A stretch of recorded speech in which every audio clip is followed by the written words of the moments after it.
This is a special report from ABC News Digital. I'm Dan Pfeffler in New York with this ABC News Digital special report. A tiger attacks his trainer in the Australia Zoo, and it is caught on camera by several horrified zoo visitors. Fellow trainers leap into action to drag the man to safety. The tiger handler was a senior member of the staff who had raised the animal since it was a cub.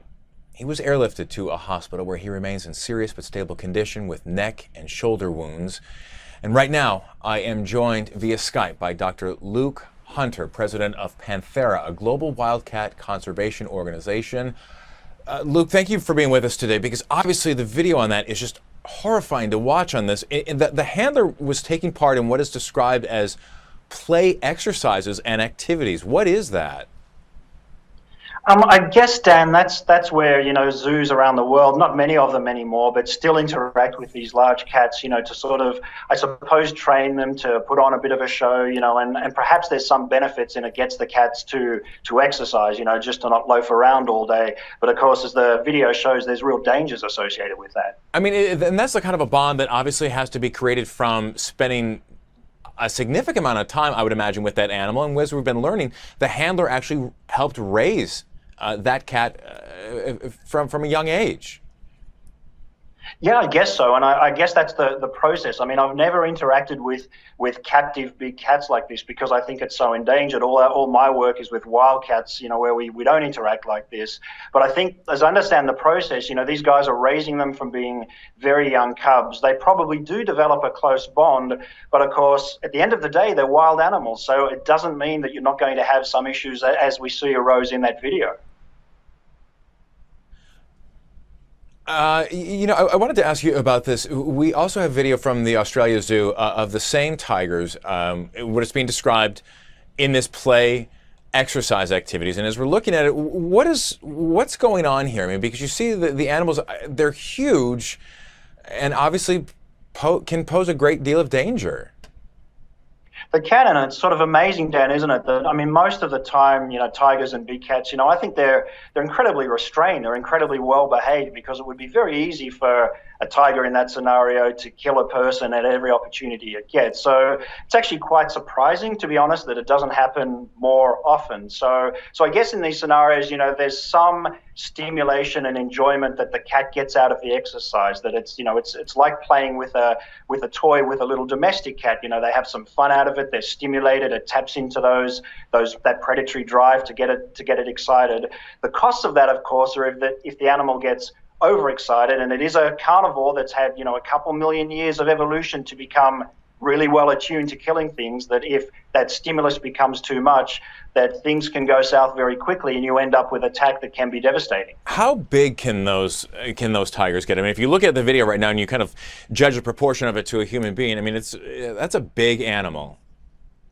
Exactly, Dan. It's a huge animal, and their strength is phenomenal. I mean, an adult tiger can exceed, 600 pounds, 280 to 300 kilograms in some cases, particularly in captivity where, the nutrition is so good that they sometimes exceed the size of animals in the wild tigers. And their strength is just formidable. They're able to take down adult brown bears, elk, moose. I mean, these are the natural prey of a wild tiger. So a puny human really, is no challenge for them if they were so inclined. As far as the distemperament of these animals, because obviously this is going to raise questions about those who would argue that this kind of an animal shouldn't be kept in an enclosure, shouldn't be kept in a zoo, or shouldn't have this kind of interaction with humans. I think that's a really key point, Dan. I think the interaction issue is a real problem because, as much as we've seen this over the years, it's almost inevitable that someone gets injured. And I think Australia Zoo, I'm originally from Australia. I think Australia Zoo is unusual in still proposing and promoting this very close interaction with such dangerous species. So most zoos around the world, that's very rare. They no longer do this because of those risks. So I think, the close-up interaction, while it may be well-meaning, and I'm sure the keepers adore their animals and they actually believe in the benefits for them in this sort of exercise and interaction, I think it's really questionable whether it's just worth the risk. Luke, let me ask you this. Well, where do most of these animals then come from? I mean, are they born and raised in captivity? Are they taken from the wild? Are they rescued? Where's the source?